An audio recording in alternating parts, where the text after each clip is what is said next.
Irmãos, antes de tudo, eu peço perdão, em primeiro lugar, porque estou aqui um pouquinho atrapalhado nesta manhã. No segundo lugar, eu nunca trabalhei com PowerPoint. E isso é complicado, sabem porquê? Porque isso para mim é tecnologia. Não costumo usar tecnologia, mas é apapelado assim, né? É caneta e papel. Lemos Hebreus capítulo 12. Hebreus capítulo 12 é um verso muito importante. Por quê?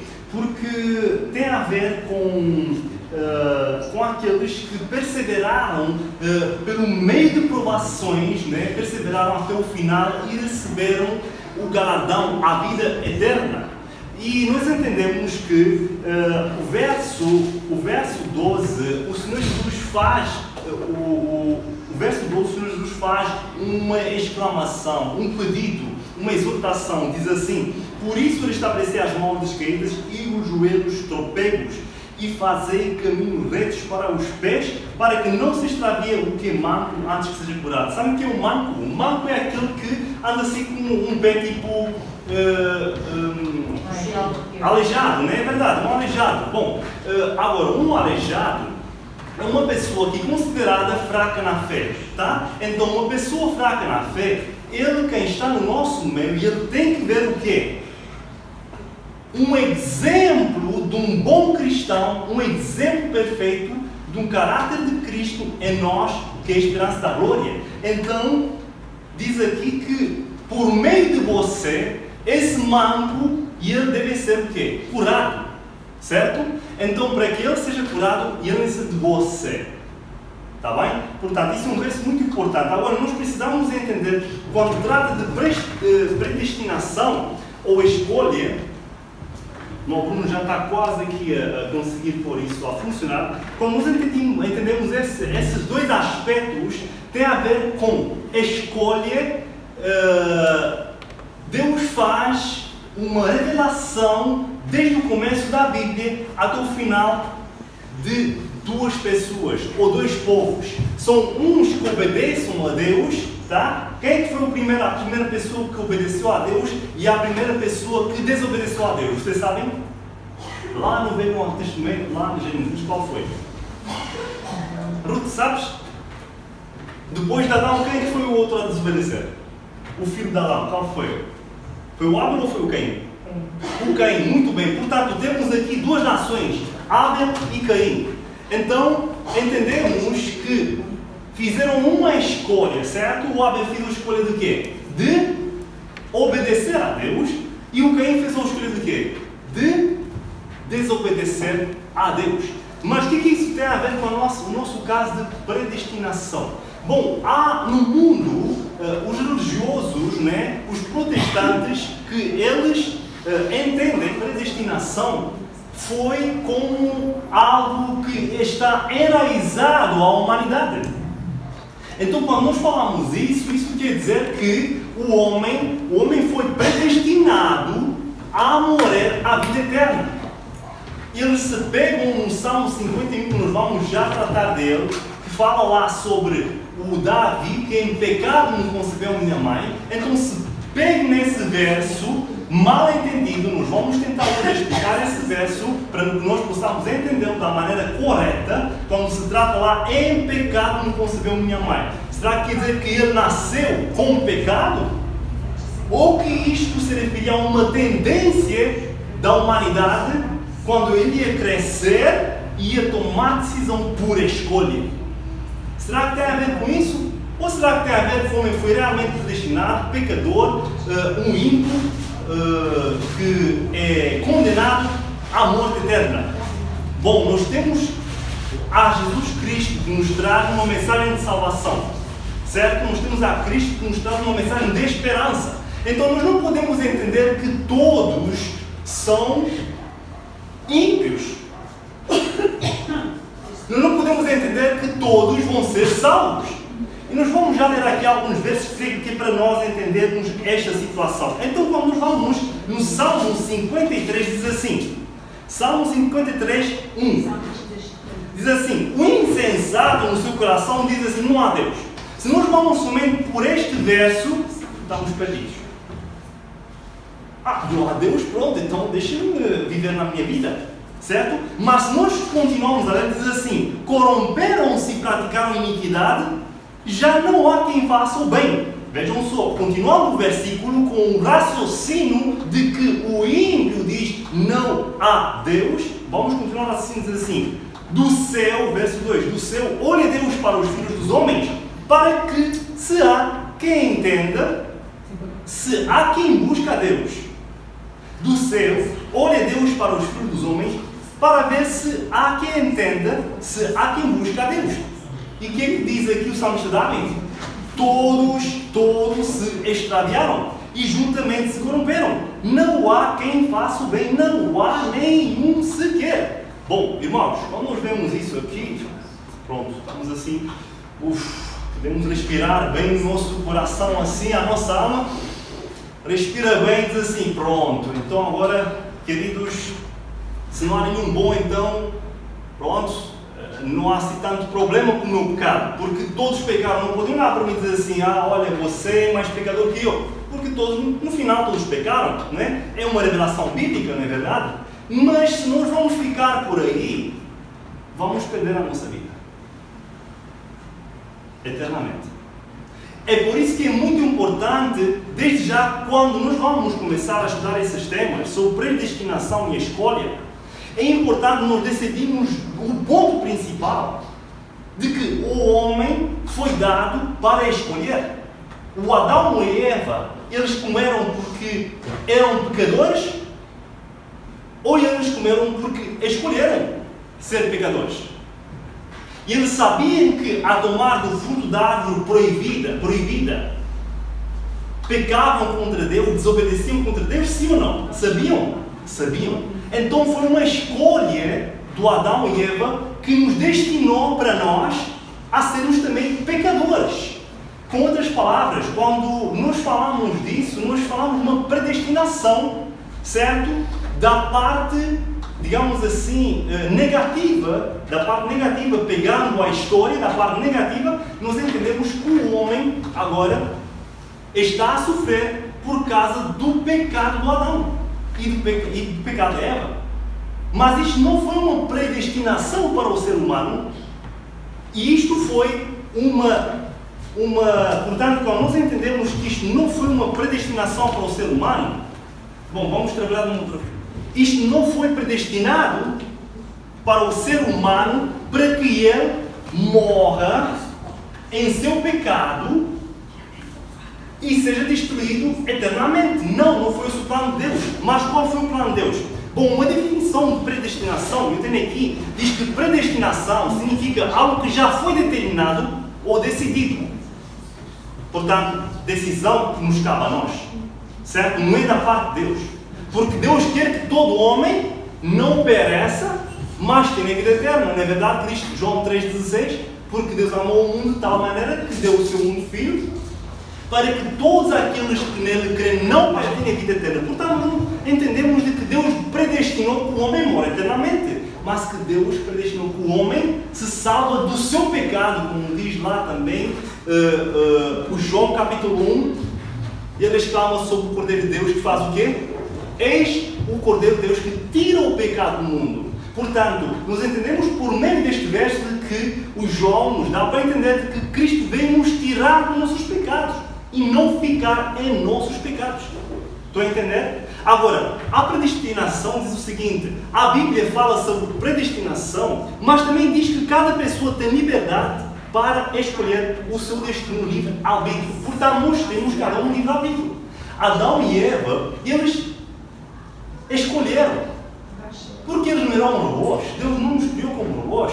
Nós fomos construídos de uma maneira para que nós possamos escolher por nós. E Deus falou assim lá no Velho Testamento: eis que vos ponho à frente o quê? A vida. Antes disso é a bênção e a maldição. Escolhe a bênção para que vives. Eis que vos ponho à frente o quê? A vida e a morte. Escolha a vida para que vivais. Esse é o desejo do Senhor. Foi sempre esse desejo do Senhor para nós. E Ele nunca quis que o ser humano caia em pecado. Mas quando se fala aqui de predestinação, nós podemos escolher Cristo como que Ele foi predestinado. Para que se por acaso o homem caísse, Ele viesse tomar a sua culpa e a minha culpa, e então dessa forma curar-nos por meio dele. O nosso pecado sim pode ser curado por meio dele. Porquê? Porque isso foi predestinado desde antes que o mundo existisse. É isso que diz o apóstolo Paulo. Agora, o livre-arbítrio, o que é? O livre-arbítrio é o poder que temos de tomar uma decisão, sem sermos obrigados a escolher uma determinada opção. O livre-arbítrio é o nosso poder de escolha. Portanto, o livre-arbítrio é o nosso poder de escolha. Não esqueçam dessa frase nunca. Por causa do livre-arbítrio, cada pessoa é responsável por suas ações. Deus nos deu o livre-arbítrio e Ele nos construiu de tal forma para que nós possamos decidir por nós próprios. Bom, se nós vamos ao Salmo 51, e já falamos sobre esse assunto, agora, quando nós falamos que já tratamos do Salmo 53, que o sensato, o insensato diz no seu coração, não há Deus. Se nós vamos dentro deste raciocínio, nós vamos nos perder.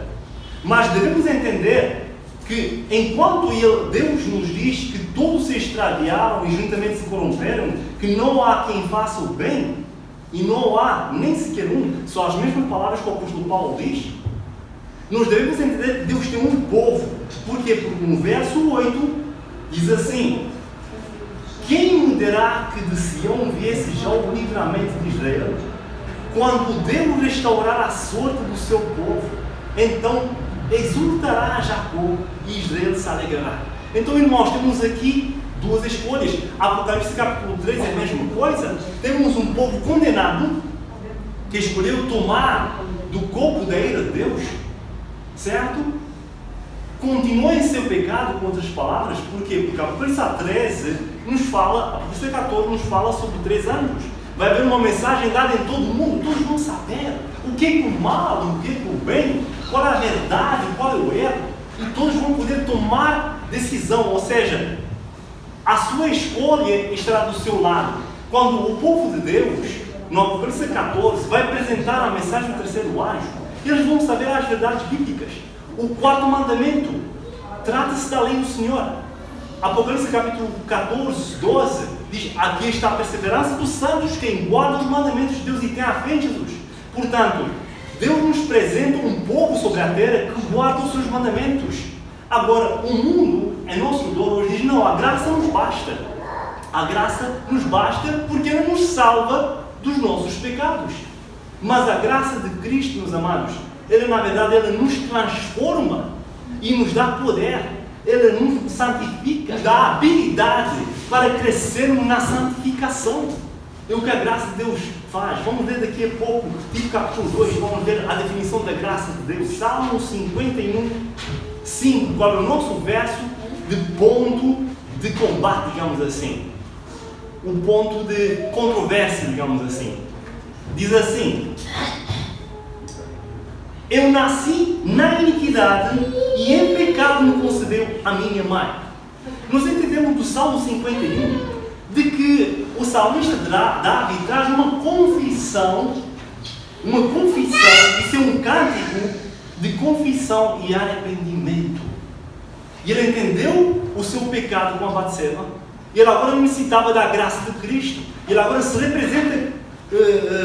representa como sendo um ímpio perante Deus. Por quê? Porque o pecado agora pesava sobre ele. E ele necessitava da graça, do perdão de Deus. E ele diz assim: purifica-me, meu Deus. Lava-me completamente da minha iniquidade. Então ele está a pedir aqui que Deus o purifica do seu pecado. E ele reconhece o seu pecado. E ele diz: Senhor, eu não quero ficar nesse estado, mas eu quero ser purificado. Então ele vem e diz assim: como resultado do pecado nasci na iniquidade e em pecado me concebeu minha mãe. Mas nós entendemos desse verso, nós vamos entender futuramente, nos próximos temas, de que realmente esse pecado da iniquidade tratava-se dos pais e não era dele. Porque o bebê não nasce pecador. É interessante isso, irmão. Temos várias temos várias clarificaram, digamos assim, os nossos queridos irmãos adventistas. Tenho que falar dessa forma porque nesta Bíblia que eu recebi como presente, que é a Bíblia da Andres, é maravilhosa, mas tem alguma coisa que eu acho de errado aqui. Sabe como é que vem classificar aqui a iniquidade e o pecado que falava Davi? Diz assim: nascemos pecadores, alienados de Deus, ou seja, alienados e separados de Deus.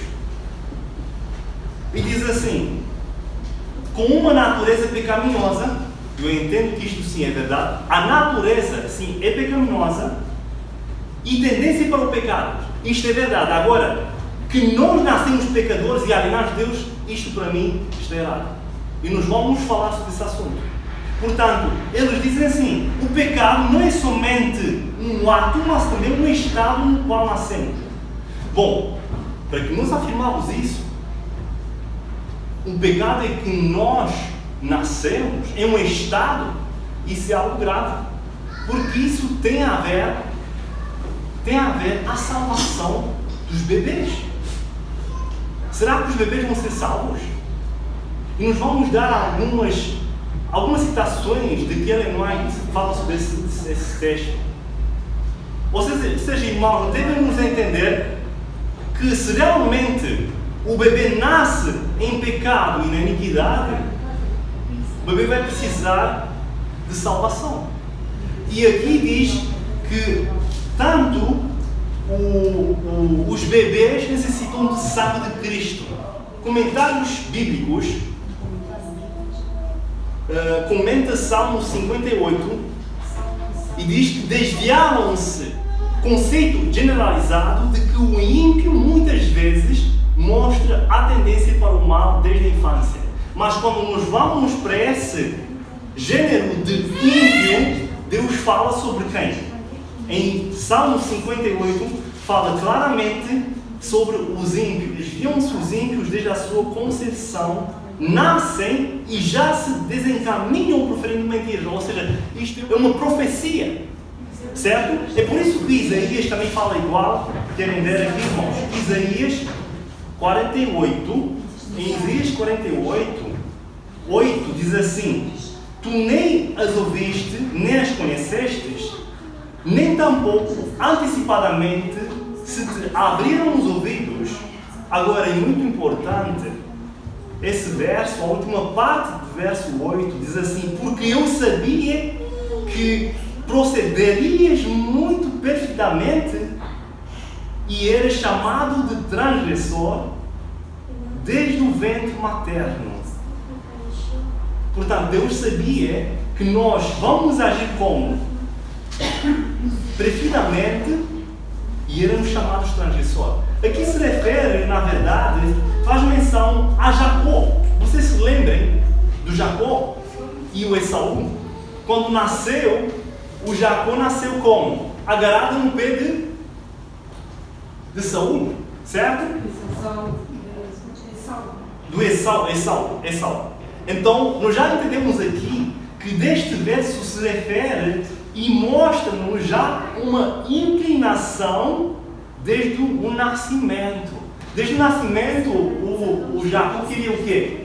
O Jacó queria usurpar os direitos do seu irmão. Portanto, Deus aqui faz uma profecia daquilo que o Jacó se recebe.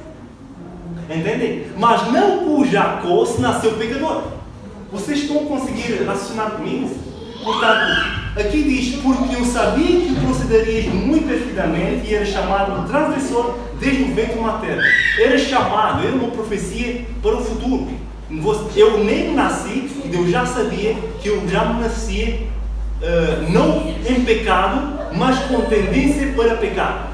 Estamos entendidos? E por isso é que quando vamos voltar ao Salmos 51, nós entendemos que o Davi faz sobre ele a mesma profecia. Quando diz: eu nasci na iniquidade e em pecado me concebeu a minha mãe.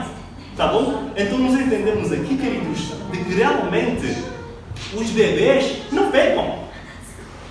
Eu tenho a minha filha, tem 1 ano e 8 meses, ela já consegue entender, mas ela imita tudinho o seu irmão. Ela é uma imitadora perfeita. Então nós entendemos que o bebê, ele quando nasce, ele não nasce com pecado, mas com tendência para fazer o mal, com tendência para, digamos, como é que é aquela palavra? Copiar, certo? Copiar, no caso da minha filha, copia o seu irmão em todas as coisas. E infelizmente são nas coisas más. Ele tem sempre a tendência para as coisas más. Sim, e eu acredito nisso. Nós nascemos com tendência para as coisas más, mas não nascemos pecadores. Não fomos destinados para nascermos pecadores.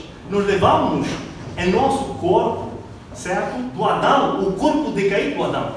Mas nós não nascemos com o pecado do Adão. Estão a entender? Vamos lá ver aqui uma coisa.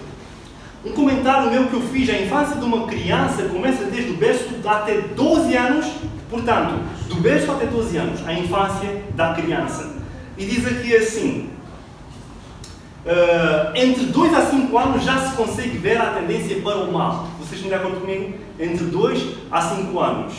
E com 12 anos já sabemos, podemos entender o que é que uma criança vai ser quando vai ser futuramente, já né, com uma idade avançada, adolescente.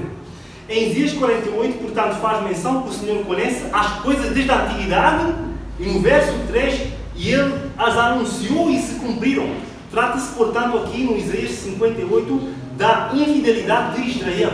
Portanto, tanto para os ímpios no mundo, como escolhem viver sem Deus, como para os filhos de Deus, que escolhem servir a Deus. Porque é verdade esse verso quando diz que todos pecaram e destituídos são da glória de Deus. Mas a glória de Deus é viver sem Deus, na verdade. Nós decidimos, tomamos decisão por nós próprios, viver sem Deus.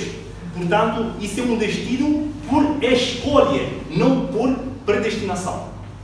Não sei se foi entendido até agora. Portanto, declarações de Alemanha nos livros Mensagens Escolhidas, volume 2, páginas 259 e 260, o tópico As Crianças na Ressurreição, diz assim, perguntas a respeito dos salvos. Eventos finais também falam sobre o assunto, páginas 253, o tópico A Salvação de Criancinhas e de Imbecis. Temos aqui duas categorias, os imbecis e as criancinhas. Revelam pelo menos 3 conceitos fundamentais sobre a salvação de crianças que moraram em eternidade. Um deles é que os filhos dos pais crentes serão salvos. O que eu disse? Vamos repetir? Um dos conceitos, portanto, fundamentais da salvação é que, por meio dos pais crentes, os filhos serão salvos. Agora, é-nos assegurado que a fé dos pais que creem vai proteger os filhinhos. Como sucedeu quando Deus enviou seu juízo sobre os primogênitos lá no Egito? Vocês se lembram? Lá no Egito, quando o anjo da morte passou pelo Egito, todos aqueles que não estavam dentro dos seus lares e que tinham aspergido na porta o sangue do Cordeiro, que era o símbolo de Cristo, que vinha tirar o pecado do mundo, que era um símbolo do perdão, que era um símbolo do novo nascimento, que era um símbolo do batismo. Então, esse símbolo do sangue fez o quê? Que as crianças dos pais crentes forem salvas. É muito importante esse pormenor. Agora, diz aqui assim também.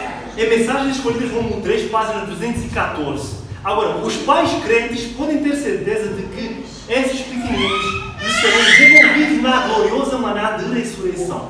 Portanto, vou repetir, os pais crentes podem ter a certeza de que esses pequeninos lhes serão devolvidos na gloriosa da manhã da ressurreição. Ao surgirem os pequeninos imortais do seu leito poento, imediatamente seguirão o caminho, voando para os braços maternos. Reencontrar-se-ão para nunca mais se separarem. E videm, volume 2, página 260. Meus amados, isto é uma promessa maravilhosa. O que é que nós entendemos com isto? A criança nasce pecadora? Não. tem tudo a ver com os pais.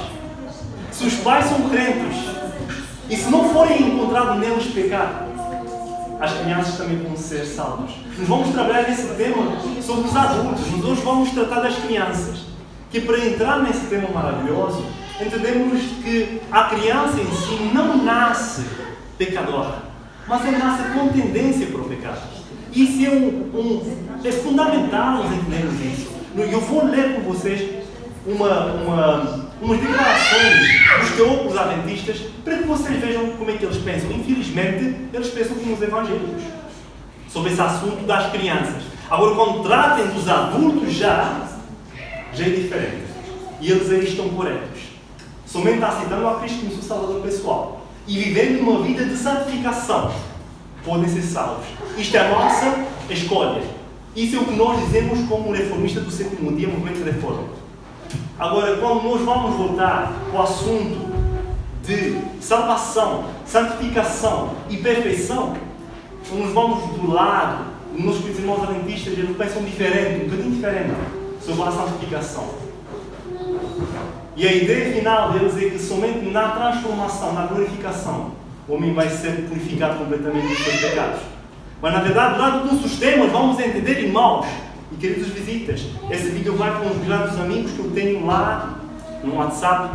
Eu tenho lá várias pessoas evangélicas que eu gosto muito deles e eu vou mandar lá para que eles também assistam a esses temas.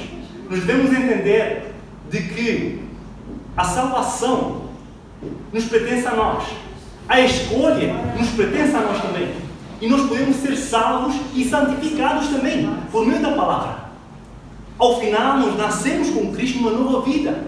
Diz lá o Romanos capítulo 5. Pelo batismo, nos é dado o poder de vencer todo o pecado conhecido. Nos é dada pelo Espírito Santo o poder de viver uma vida santa. Assim como Cristo viveu na terra e cumpriu todos os seus mandamentos, também os santos vão poder cumprir também com os seus mandamentos. Outros conceitos fundamentais é que no céu estarão também as criancinhas cujos pais não serão salvos. Isto dói, não é verdade? Isto dói. Como assim? No céu vai estar crianças, diz aqui, cujos pais não serão salvos. É que eles serão cuidados pelos próprios anjos até atingirem a estatura necessária para se manterem sozinhos. Ellen G. White declara que muitos dos pequeninos, porém, não terão mãe ali. Isso é triste. Pequeninos sem mãe. Podemos pensar nisso? É a profeta do Senhor quem diz isso. A pergunta é, será porquê? Eu digo para você, não perca as outras temas, porque vai ser fundamental para nós entendermos o porquê não vai estar aí mães e pais e somente criancinhas. Sabem quando Cristo falou assim, olhei para as criancinhas? Uma certa vez, Cristo convida uma criancinha no meio dos dois apóstolos e diz assim, se alguém não se tornar, vocês continuam, por favor. Continuam vocês este verso. Se alguém não se tornar como eu vos digo que ninguém entrará no reino dos céus. Senão não vamos nos tornar como uma criança. Portanto, o caráter de uma criança nos é exemplificado para nós de que uma criança, ela mesmo se faz alguns atos que nós digamos são pecados na nossa consciência, mas para ela não são pecados. São algumas falhas que, com o tempo, pelos pais, eles vão ser corrigidos. Nós acreditamos que os pais podem dar uma boa educação aos seus filhos. E nós acreditamos também que os filhos profetizarão no final dos tempos. Pregarão, eles vão pregar o nome de Cristo, a salvação pela graça. Filhos e filhas vão profetizar, vão ter sonhos e visões. É isso que nós acreditamos. Nós acreditamos não na predestinação, que o homem nasceu pecador e não pode ter uma vida santa. Nós acreditamos de que ao homem Deus entregou o poder da escolha. E quando nós temos raciocínio, nós podemos escolher o bem escolheu o bem para que você viva. Porém, eu e minha casa servirão o Senhor, diz lá o Josué. Eu e minha casa servirão o Senhor. Este devia ser o nosso desejo, queridos irmãos. Portanto, a salvação de tais crianças é por conseguinte um ato exclusivo da graça de Deus, a respeito do qual não é apropriado conjecturar. Um terceiro conceito fundamental é que não podemos dizer se todos os filhos de pais descrentes serão salvos, porque Deus não tornou conhecido o seu propósito a respeito desses assuntos. Mas nós podemos concluir que as crianças que não têm os pais crentes, eu vou dar um exemplo para vocês. Exemplo, pode uma criança que nasceu dentro de um lar de homossexuais ou lésbicas, pode ela ser salva? Sim ou não? Se calhar sim. Ou se calhar não. Eu vou falar para vocês uma experiência. Esta semana eu perguntei por aí dizer assim: ô fulano tal, você acredita que uma criança nasce pecadora? Transgredora dos mandamentos do Senhor? Ele disse assim: é um rapaz que não tem a Deus, aliás, e ele está muito longe de Cristo, de reconhecê-lo como Salvador pessoal. E ele disse assim, portanto a minha pergunta é se uma criança nasce pecadora, ele diz assim: rapaz, é o seguinte, na minha família, vejam a resposta do rapaz, na minha família, eu tenho vários irmãos. Ele diz assim, meu pai e minha mãe, eles são bêbados e fumam e fazem tudo com carne toda imunda e tal, tudo mais. Mas olha, rapaz, eu nasci, eu vi que é mau fumar, faz mal à saúde, não gostei de fumar e não fumei, eu não fumo. Eu bebo de vez em quando, diz ele. Agora, eu tenho na minha família também um irmão que é um homossexual. Então, eu acredito que um homem tem direito de escolher se ele faz o mal ou não. Ele diz assim, eu sempre falei para o meu irmão assim, olha, tu andas com aqueles fulanos que fazem mal e tal, mas tu não precisas de praticar o que eles praticam. Tu estás lá para ver realmente, disse ele, que aquilo é mal. Por estar com os maus, não quer dizer que tu tens de praticar o mal. Vocês estão a entender? Querido, eu falei, eu ouviste das palavras do rapaz que não conhece a Cristo. Podemos chamá-lo de ímpio. Vocês entendem como é que isso funciona? Ou seja, também podemos dizer que há crianças que nascem, portanto, numa família de homossexuais, sim, ela vira homossexual e continua no pecado, na iniquidade, e ela não vai ser salva, como diz aqui. Agora, há pessoas que nascem, por exemplo, uma criança. Vou dar para vocês um exemplo, por exemplo. Imaginem uma criança com os pais ladrões, eles têm uma arma lá bem escondida assim, numa gaveta. A criança com 5 anos pega na arma e vai lá com o seu irmão, por brincadeira, puf, mata o seu irmão. Vocês acham que essa criança tem culpa? Uma criança na infância de 3 a 5 anos. Agora vamos falar da mesma forma, de uma outra. Vamos falar do mesmo assunto de uma outra forma. A mesma criança, com 12 anos, já que é a idade considerada pelos hebreus uma idade já de adolescente, quando entramos com os 12 anos já é considerada adolescente. Portanto, com 12 anos a criança pega na arma e por causa que odeia seu irmão, que ele fez não sei o quê, pegou não sei o quê, pam, mata o seu irmão por causa que, sei lá, pegou algo que ele pretendia, que era dele, o seu irmão pegou a força e aquele está cheio de ódio, não faz isso da primeira vez, da segunda, mas na terceira vai dizer, eu vou matar esse fulano aqui. Eu não preciso dele na minha vida, não. Ele está aqui para me atrapalhar. Então eu mato. Agora eu pergunto para vocês. Vocês acham que essa criança vai ser julgada pelo seu ato, sim ou não? Sim. Mas mesmo assim com 12 anos, ele não pode ser julgado pelo tribunal. Mas perante Deus, perante o tribunal celeste, ele é julgado sim. Porque ele já tem consciência do que é o bem e do que é o mal. E ele tinha a oportunidade de escolher o bem e não escolheu. Assim como fez o Caim. E ele podia obedecer a Jesus, trazendo um sacrifício, um animal que é o símbolo de Cristo, e não fez.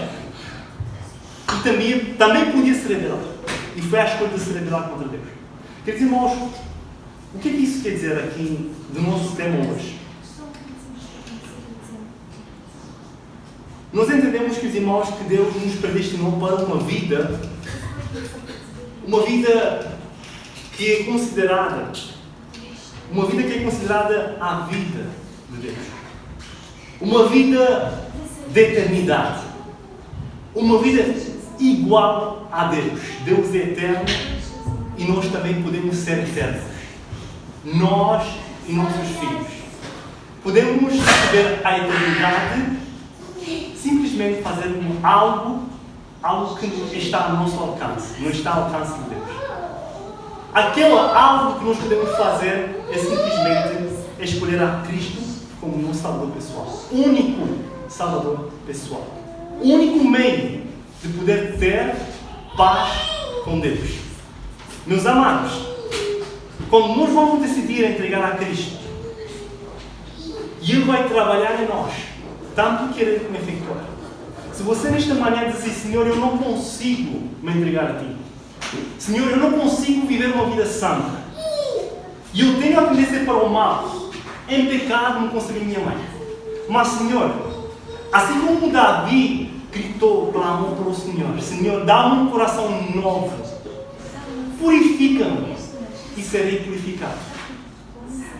Davi exclamou para Jesus, porque ele necessitava de perdão. Ele necessitava de purificação. Queridos, nós não podemos viver no mundo na consciência de conhecermos o bem, praticamos o mal. Todo dia da sua vida vai ser um peso. Você nunca vai ser feliz. Quando você conheceu o fruto da árvore proibida, e quando você conheceu o dom de Deus, que é a vida eterna, o seu coração sempre vai almejar